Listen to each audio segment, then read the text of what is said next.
Yeah. So opera is your thing. And yes. You've got a fantastic set of pipes on you. So I wanted to thank you. I just kind of wanted to like break into because I'm not an opera person. I know nothing about opera. I mentioned this before. Welcome to being a human in 2020. No one is an opera person. This is true. So just for myself and for the audience sake, what actually got you into opera, and what kind of, I guess, what was the appeal and the draw to it for you? Yeah, so my dad is a composer and a pianist. And so I grew up listening to classical music. Like, it was just always around. It wasn't until I was 16, actually, that I took my first operatic voice lesson. My dad gifted it to me for Hanukkah. And after my first lesson, my teacher said to me, you could do this as a career. And I looked at her and I said, people don't do this for money. And then I proceeded to do this for money. So.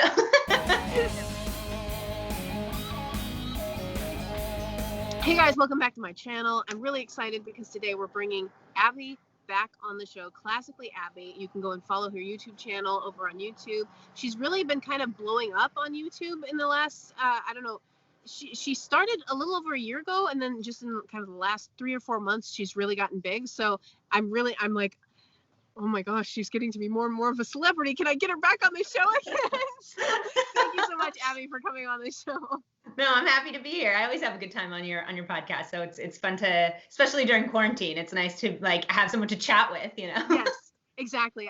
It's so funny. The last couple of episodes that I've done, every guest I have on, I'm like, can you like stay on after we can talk about things? Like, I don't talk to anybody anymore.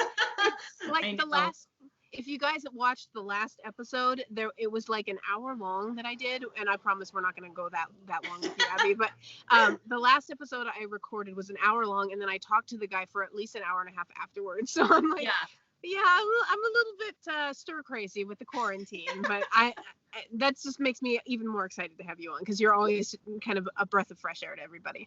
Oh, well, thank you. That's really sweet. No, I definitely agree. Social distancing it's tricky. In a weird way, though, I feel like, at least for me and my husband, we found that we've ended up talking to people that we haven't talked to in like 2 years, because you can't make the excuse of, oh, well, I can hang out with my friends that are down the block. It's it's like the same situation for the friends who are down the block as the friends who are across the country. You have to call them. So it's kind of a nice thing.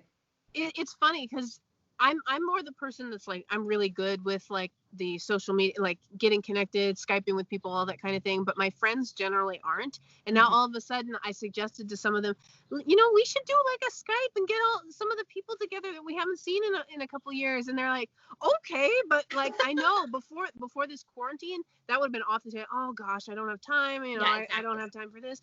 And so it's kind of fun. I'm like actually getting some responses from people. Oh yeah, we'll do a Skype. We'll do a Zoom session with a bunch of the old crew. So we'll see how that goes. I might have to do an episode on getting together with friends over Skype that you haven't seen in years. Yeah. So I'll let the audience, that'll be like an upcoming video series. I'll let the audience know how that goes. I've got one scheduled for Saturday, so we'll see. Perfect. So today what we're going to be talking about is opera, because this is kind of the thing that you are most known for. Abby, the opera singer. I think the first time, I know I met your husband before I met you, but I think the first time I actually saw you and like connected, oh, that's Abby, was when you did this video. You sang the national anthem. I'm trying to remember, was it at CPAC? It's CPAC. Yeah. So opera is your thing. And you've got a fantastic set of pipes on you. So I wanted to thank you. I just kind of wanted to like break into because I'm not an opera person. I know nothing about opera. I mentioned this before. Welcome to being a human in 2020. No one is an opera person. This is true. So just for myself and for the audience sake, what actually got you into opera, and what kind of, I guess, what was the appeal and the draw to it for you?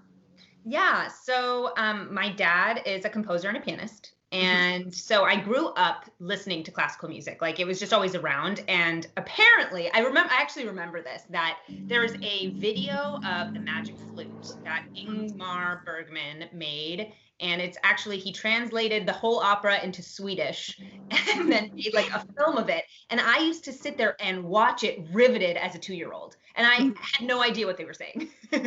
I just loved it. So my parents would put it on for me and I would just sit and watch, and I was so happy. And it wasn't until I was 16 actually that I took my first operatic voice lesson. My dad gifted it to me for Hanukkah. And after my first lesson, my teacher said to me, you could do this as a career. And I looked at her and I said, people don't do this for money. And then I proceeded to do this for money. So no, I proceeded to like practice. And I remember that I was actually doing like straight plays at the time in high school. And I would get back from rehearsal at like 10 o'clock at night. And I would be like, okay, time to practice. Like I wanted to practice. It was something I absolutely loved. And I just was always drawn to the drama of it. It's so dramatic. And I love acting and I love singing. Like, so I'm gonna go off on a tangent, but I'll just No, go ahead. They're kind of like two major sopranos from like the 50s and 60s that people know about. And one is Joan Sutherland, and she's known for having like this beautiful voice, but she was a park and bark singer. That means she would just stand on stage and sing, and she didn't act one iota. And then there was Maria Callas, who is actually well known to people outside of the opera world. Like, people know who she is. And she was an actress and a singer. Like, she was both. And that, for me, I felt the exact same way as she did, which is the drama and the music go hand in hand. You really can't separate them. So I think that was part of the reason that I loved it. It was like my two great loves, which were opera, like singing, and performing and acting. And then on top of that, the nice thing about opera is, in a lot of ways, it actually is easier as a religious Jew. They don't perform 8 times a week like you do on musical theater. You usually only perform twice a week, and 2 or 3 times a week, and you're not using a microphone.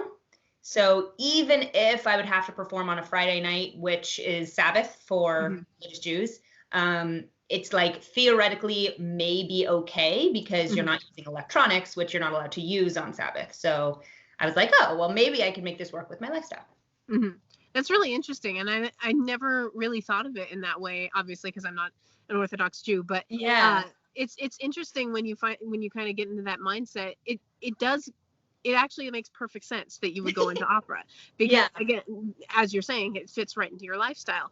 But the thing that kind of draws me, and I guess the thing that I kind of wanted to dig into a little bit more, is my background is a little bit more in classical music, and not necessarily because I played an instrument, but you and I were talking off the air about how when I was, being homeschooled and stuff, there was a huge push on like musical history and stuff like that. So I learned, I was constantly listening to classical music. I was listening to basically like books on tape with classical music, and the classical music really like set the tone. Actually, your brother and I were talking about this one time. He mentioned on the air, he's like, yeah, I bought my kids these classical music CDs. They're like books on tape, but they really kind of introduce your kids to like the emotion behind music and all of that. And the storytelling that music alone can kind of tell you. You don't have to necessarily have singing or words. You just have the music in the background and you just kind of feel the story. And I was like, oh yeah, I grew up on those, Ben. I was like, Beethoven Lives Upstairs, right? Yes, the name exactly. I have that one. The Vivaldi one was my favorite. Yes, me too. And then I think I have a Tchaikovsky one or something like that. Yeah. I remember the Beethoven and the Vivaldi like vividly. The other one I don't remember as much, but yeah. The Tchaikovsky one is a little bit weirder. I'm wondering if it is even put out by the same people because it's so much.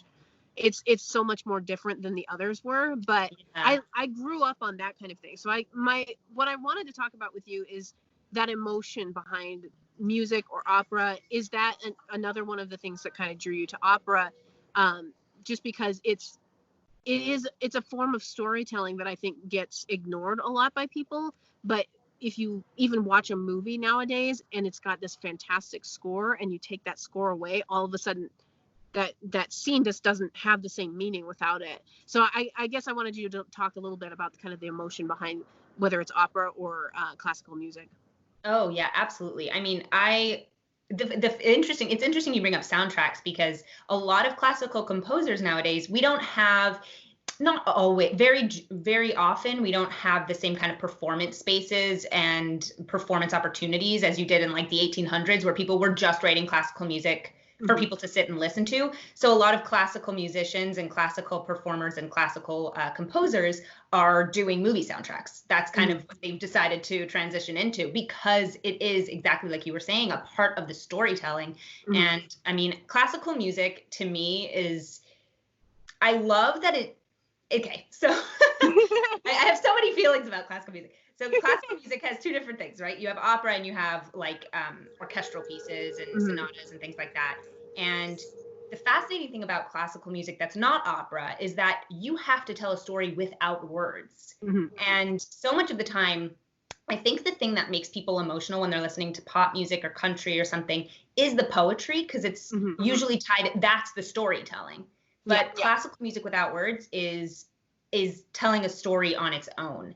And it's something about the way that the chords move and the way that the pieces are orchestrated, how many different, like a violin evokes something entirely different than an English horn. It's just an incredible thing to me. So when I was writing in college, I had to write a piece about like why classical music meant something to me. And one of the things about it for me is that classical music is like the universal language, because there is no language. It's anyone can connect from anywhere. I would say though, the sad thing for me is that if you don't grow up on it, you don't have a familiarity with the kind of patience you need to be able to sit and like actually allow it to wash over you. And I think people aren't really used to that. They're used to listening to like a 2-minute song that has a very specific beginning, middle, end, done, and I'm out. You know? Yeah, that is kind of frustrating. My experience with classical music and even just the books on tape is they would always be playing in the background. So I would be doing whatever other, I would be like doing a math class or whatever, and I'd be having this music in the background, and so it would just, I wouldn't necessarily be sitting here, oh, I'm listening to this, but it would just be running in the background, and so it kind of was something. It's almost like memorization, just because that kind of thing, if you play something in the background, all of a sudden you're going to be reciting it to the next person if you're playing it often enough in the background. And so I guess it's kind of what you're saying, just kind of listening and getting this understanding for how to listen to classical music, just by, I don't know. It's weird to explain, because you're not. It's almost like you have to learn how to listen to it. Yeah. Because you can play it, like you could play it anywhere, and it's like, oh gosh, what is that? But you have to learn how to kind of feel with it, and I don't know, understand the language of the music. In a way, I think that it's sort of similar to meditation, in that you have to kind of let things happen at their own pace, and as you're letting the music kind of happen to you, if you're sitting and listening to it, then you'll start to, depending on the piece, like the build up and the climax and all of those things will actually build up and mean something to you as they're happening, because you're just in it. You're not distracting yourself with something else, which that's not to say I don't struggle with that. I definitely will have a hard time sometimes just allowing myself to not do anything except this thing. Yeah. I'm usually doing 3 things at once. But when you do that and you take the time to actually let yourself just sit and listen to one thing, oh my gosh, the experience is totally different. Yeah, now I'm kicking myself because I didn't do my homework. I cannot for the life of me remember who. It's like Samuel something or other, but it's like there is this piece of music that I absolutely love, but it makes me depressed every single time. It's like Adagio of something or other by Adagio for Strings by Samuel Barber? Probably. Yeah. You would know. So I'm going to trust you on that one. It sounds like somebody is dying. Yeah. I'm trying to remember. He wrote that after a giant tragedy. Yeah. And that's why you feel that way. It literally sounds like a human being dying, like on their deathbed, and you can hear like in each note, it's like you can tell, okay, this is like the last moment like the lungs, and then and it sounds so incredibly morbid, but it's just weird that just listen, like I didn't know the history of this song. I didn't know anything about it. I'm pretty sure it's probably your brother that recommended me even listening to this at all. But I listened to it and I was like, and then there's like this crescendo, and then all of a sudden okay, the person is dead and now everybody's mourning, but no words, nothing. But that's just like the feel that I get from the song. And the first couple times I listened to it, I was like, oh my gosh, I'm not crying. I'm like, you're crying. The community is crying. I don't know what's wrong with me. So that's one of the reasons why I love classical music so much, is because it evokes so much emotion from you without, like, I could just be sitting in there, like I'm sitting in the room doing something else and listening to this, and I'm like, oh my gosh, what is happening? What is happening to me? Oh, it's the song. It's the song. I blame the song. I don't know if have you ever had any like experiences like that with music or anything? Not necessarily in a depressing way, but oh yeah, no. There are certain classical music pieces that I don't even know why I'm crying. Like I'll start to feel I actually like tweeted this the other day. It's like my heart will hurt in a way, and it's not like it doesn't even have to be like you said sad. It's like I'm hurt. It's hurting because it's so beautiful, and how am I lucky enough that I get to experience this moment? There are a couple of, I mean, the nice thing about opera is that it actually, in some ways, it's like a good transition between normal music that you're used to and classical music, because there is a story in opera and there are words. And so there's like one aria from La Boheme that every time I hear it, it's so accurate to the human condition and like how people act, and like the first moments of meeting someone that you might end up with. And if you know like the ending of La Boheme, which is basically Rent, the musical, if you know the ending, then seeing the beginning of like, this is going to end in tragedy, and this is the beginning of them like just their love blossoming. Like every time I listen to it, it's like I need a couple minutes to recover, because it's just so gorgeous. But yeah, absolutely, classical music does that. So I wanted to, I know we're kind of getting off on a tangent, but the whole thing with like soundtracks for movies is now like, I think it's kind of an underrated profession, because it's like, it's the last thing that anybody thinks of when they think of a movie. When you think of a movie, you're thinking of, oh, there's this big star in the movie, and the story is this, and the visual effects is that. There's a big T-Rex in the movie, or whatever it is. But Jurassic Park would not be the movie that it is without that soundtrack. Yeah. And that now I don't know if you've seen this movie. I'm pretty sure you probably have, but if not, scream at me. But there's this 1996 Oscar award-winning movie called La Vita è Bella, and it's got okay. It actually does have an opera scene. It's a fully Italian movie. You can watch it in English, but I feel like it kind of loses a little bit of its touch, because it's not the same voices and all the rest of it. I don't think that. Not to say that it's bad, just to say that it's just like not quite there. But it is a movie. It's basically two movies crammed into one. It's a love story between this quirky Italian guy. He meets this girl and he wants her to go out with him, and she's dating somebody else, and then he finds out that she's engaged to somebody else, but she doesn't actually like this guy because her mom kind of set him up with her and all that kind of thing. But the music is some of the most phenomenal I've ever heard. And there's this moment where he finds out she's going to an opera with her boyfriend, and so he shows up to the opera, and it's I think it's the only song in the entire movie that has words, but it's just kind of like, I'm trying to remember the name of the song. It's like Baracole or something. The Dark Girl. Oh, okay. Yeah, you're very close. This is why you're here, to correct me on these things. I'm like, no. You have to know that I'm like terrible with names. So the fact that I'm getting as much as all the ones that you mentioned, I'm like, yeah, it makes me sound smart. She's right on it today. But that first half, the music just evokes all of this kind of, quirkiness and kind of the oh, it's so cute kind of thing. And then the second half of the movie is about, you realize that the guy is a Jew and he just married a non-Jew, and it's 1945 and he gets sent to the camps with his 6-year-old son, and his 6-year-old son comes out alive, but then the music takes a huge turn, for the darker.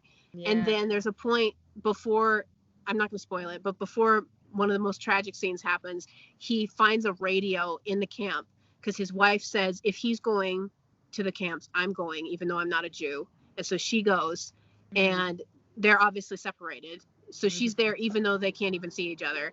And he plays the song that he had earlier, in the like the love story part of the movie. He plays that happy song that they liked on the little radio thing loud enough in the camp so that she can hear it. Wow. And that's right before like everything blows up at the end. But it's another one of those, it's one of those song, like that movie I think comes even close to Schindler's List as far as just the most evocative, tragic. Wait, so La Vita è Bella means Life is Beautiful. So is that the movie Life is Beautiful, or are those two different movies? No, that's the movie. Yes. Oh, okay. So I haven't seen it, but I know what it is. I think my parents owned the English version of it. So I love that movie. I'm Italian, and so it's just like it hits all the right notes for me. I mean, and I love Italian. That's like my favorite language to speak of the 6 that I speak. So yeah, you should watch it in Italian then. I mean, I can't speak Italian, or I can speak like 1 or 2 words, but it's like not even, it's embarrassing. My Italian is embarrassingly bad for somebody who's Italian, but that's another example of a movie where the soundtrack just levels it up. And if you took that away, of course the movie would still be, of somewhat good quality, but I just think you're basically gutting a movie without a soundtrack like that. Yeah. So my question for you is, are there any examples that you have of movies like that? Yes, I do. I know. I love soundtracks, and I used to listen to them a lot. I haven't listened to them in a while, I still do actually sometimes. When my husband and I play board games, we like to put on soundtracks that like match the theme. So like if we're playing Pandemic, for example, as a board game, we'll put on like Outbreak, like the score to Outbreak or something, so it like fits the scenario. But Lord of the Rings, 100% Lord of the Rings. Howard Shore, he's the composer. That was his masterpiece. Funnily enough, he did try to write an opera, and that did not translate over well. But yeah, that is absolutely like, if you took out the themes that he used throughout that movie, it would be so much less potent, so much less powerful.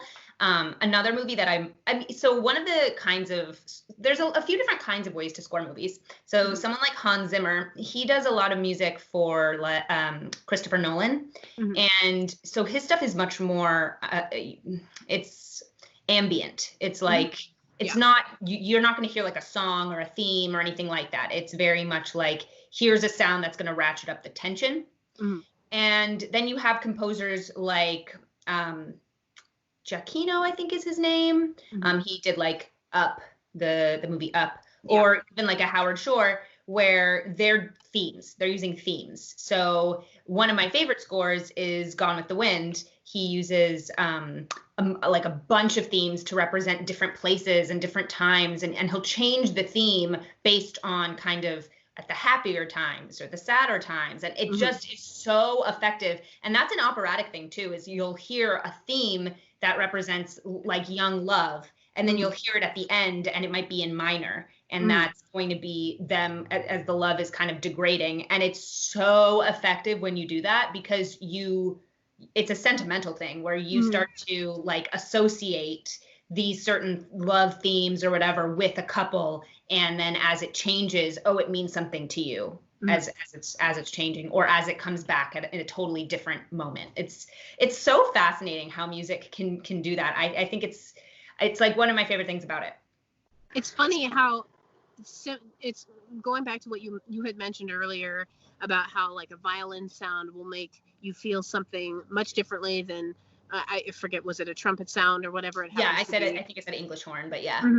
Yeah. Or like the piano will make you feel something, and then like the guitar will make you feel another kind of emotion. It's funny that different sounds, you can find them throughout different forms of media and they evoke the same emotion. So Mm-hmm. like I'm a huge fan of the Schindler's List soundtrack, and very, very famous. And so I was watching Revenge of the Sith the other night, and I was like, that I'd never really listened to the soundtrack of that movie before. As a kid watching it, I was more interested in the story and the characters, and oh my gosh, people are dying and this and that. Right. And so I'm sitting there and I'm just listening to the soundtrack, and I was like, boy, this sounds a lot like Schindler's List. And I said that out loud, and my sister says, Kelly, that's because the same guy wrote it. And I was like, oh, okay. But I thought it was a great example of how like similar sounds evoke those similar emotions. So obviously Revenge of the Sith is a huge tragedy. Schindler's List, also a huge tragedy.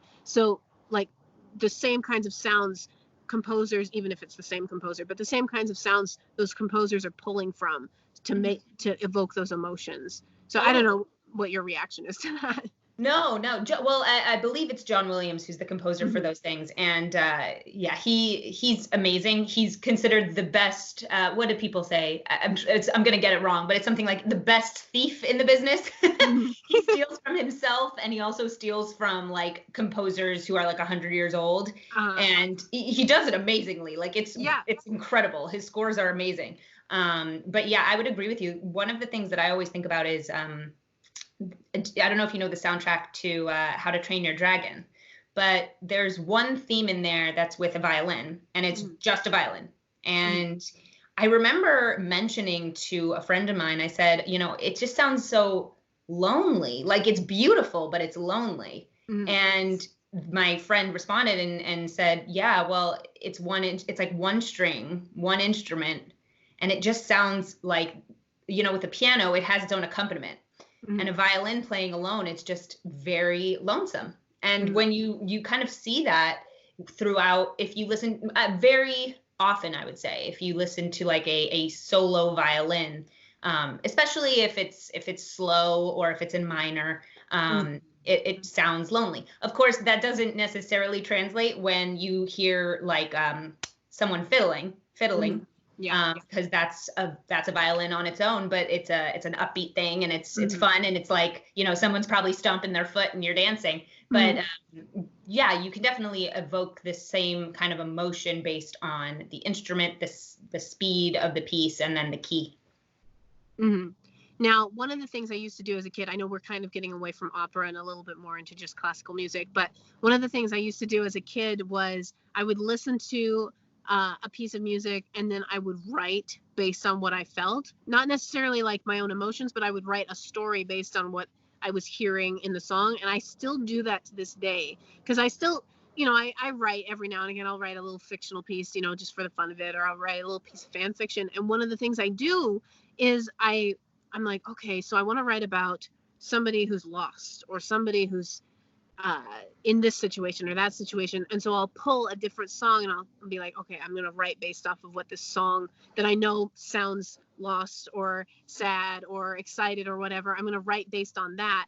And I just think that that's a great way to get kids interested in classical music. And I think one of my overarching kind of themes of all of this is I think that it's unfortunate that classical music isn't like taught the way that I thought it was, because again, I grew up with this kind of thing. I thought, oh yeah, this is what you learn in school, but apparently it's not. And I just think I think it's a tragedy, because you've got this beautiful, world of music that's just completely set to the side, that you might come to be introduced to through movie soundtracks. But I just think that's kind of a great way to introduce classical music to kids, is to have them, do activities with it, and, just even have it listening to it in the background or whatever. So what would your suggestions be to get, whether it's kids or even adults, interested in classical music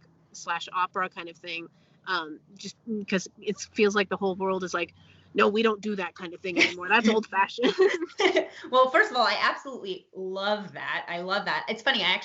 I kind of do something similar, where I will listen to music and I will transform that into like a fashion drawing. I used to think I was going to be a fashion designer, so I do fashion illustrations for fun. And so yeah, I feel like that's a really cool thing, is being able to translate different media into each other. Is like, I think it's just like the most fascinating thing, how the brain works and how we all like are able to listen to music and hear a story, or listen to music and envision an outfit or a dress or something. I just think that's so cool. So yeah, I absolutely think that would be such a cool way for you to get kids involved. One of my big suggestions for adults, if they're looking into getting into opera, is what I say is going into an opera with like no prior experience is a terrible idea. So because it's long, it's most of the time they're 2.5 hours, like minimum. And it's a wall of sound if you've never heard any of it before. So what I say to people is, when you go to a concert, you don't usually go to a concert to someone you've never heard before. You usually know their songs, and then you get really excited when the song that you love comes up. So do the same thing with opera. Choose, and this is what I've done actually for a couple of like podcast style things on my YouTube channel, is I've like picked out excerpts from operas, and I've said, okay, listen to these 10 excerpts before you go. And then when they come up, when they happen, you'll be like, oh, I remember that. Oh, I like this one, you know, instead of, oh, okay, I liked this, but I also liked something 15 minutes ago, and I liked something 2 hours ago, and this is a lot. It's just, it can be overwhelming. So I always think it's best to kind of prepare yourself. And as far as, with kids, having it on in the background, watching operas, kids are very visually stimulated. So watching operas is great. Watching concerts is great. And it'll, kind of seep in the music too. So that's always good. And then if you go on long drives or something, then those would be like perfect times to play like a Spotify playlist of classical music. But it is really hard when you don't grow up with it, because it requires an entirely different way of interacting with music.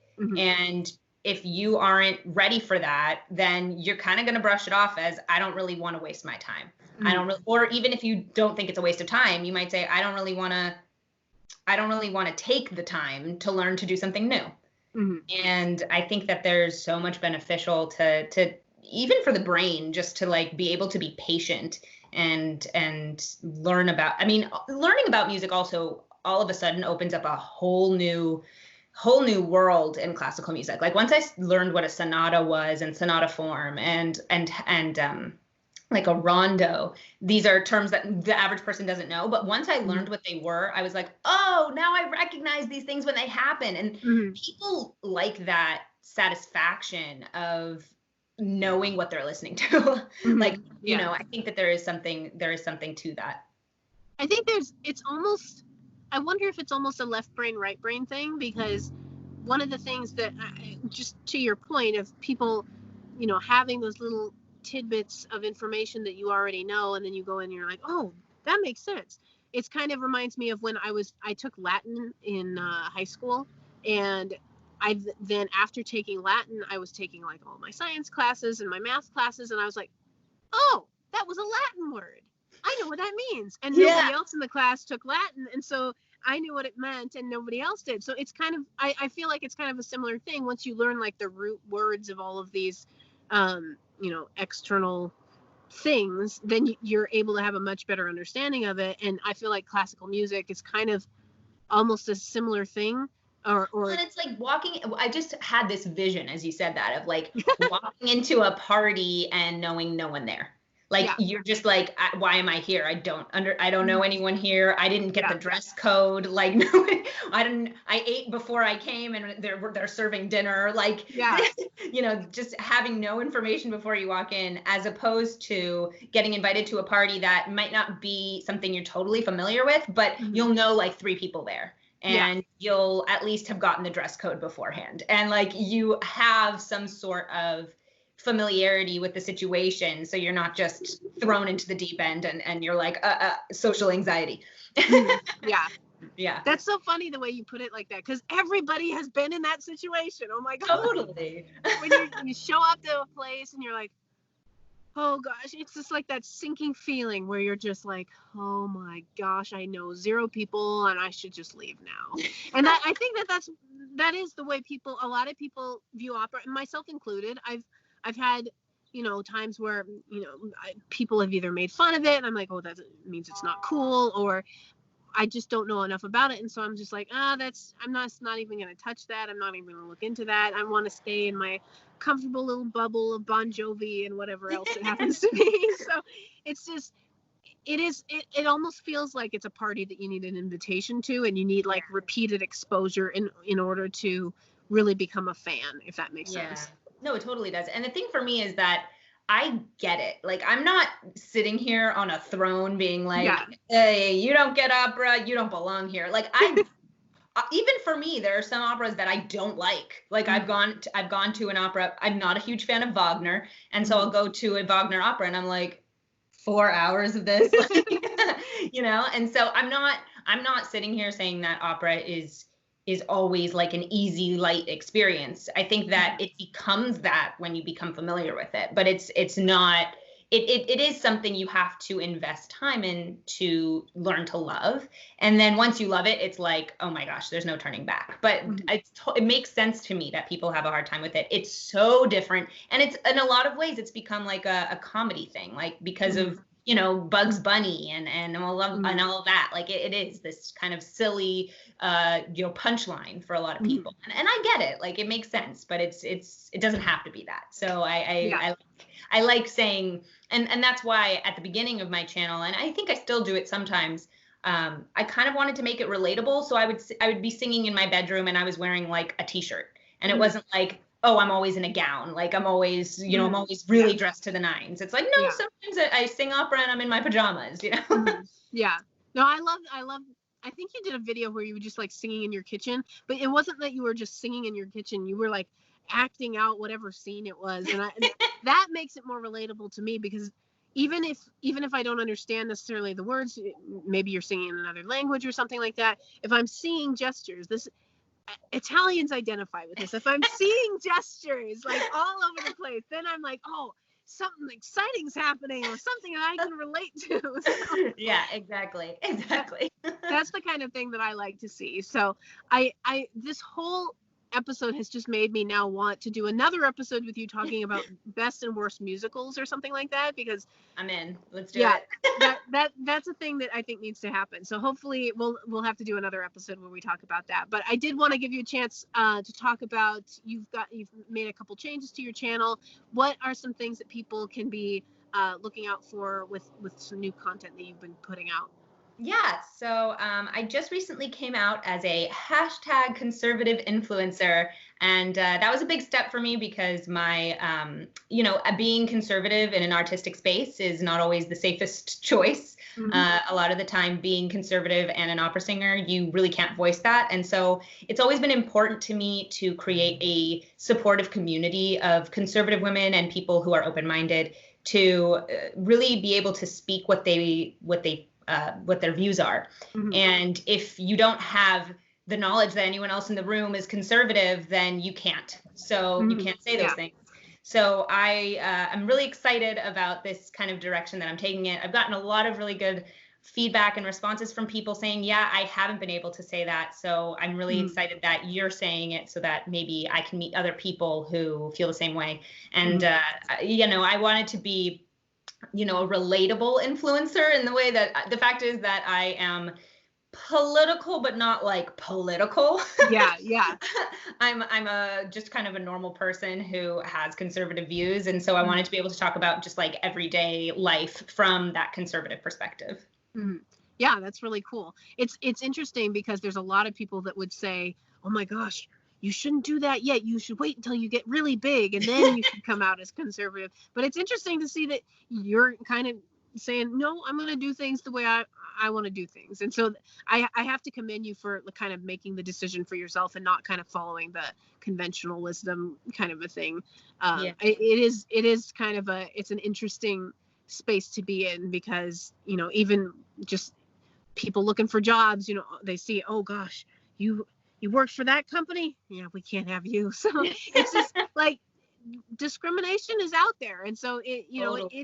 it's you know, it's a big step to decide, you know what, I'm gonna just take it and deal with it, and you know, I'm not gonna pretend that I'm another thing just because somebody else might want me to. So Yeah. I do commend you for that. So Well, thank you. where can people find you? So it's Classically Abby on pretty much everything. Yeah, it's Classically Abby absolutely everywhere. So makes things easy. So YouTube, Facebook, Twitter, Instagram, all Classically Abby. I will link all of those social media sites down in the description below. And if you guys have any questions for Abby, please comment them below, because she's definitely going to be coming back to talk about musicals and whatever else, because I'm all of a sudden geeking out on this whole music thing. So I want to thank you, Abby, for coming on the show. It's been a pleasure as always. Yeah, thank you so much for having me. This was a lot of fun. All right. Anyway, the audience, please like this video, subscribe to the channel, and turn the notifications on. What I've been telling you guys for like the last 15 years or 15 months or whatever it's been, just turn the notifications on, as the YouTubers say, and I will talk to you guys on the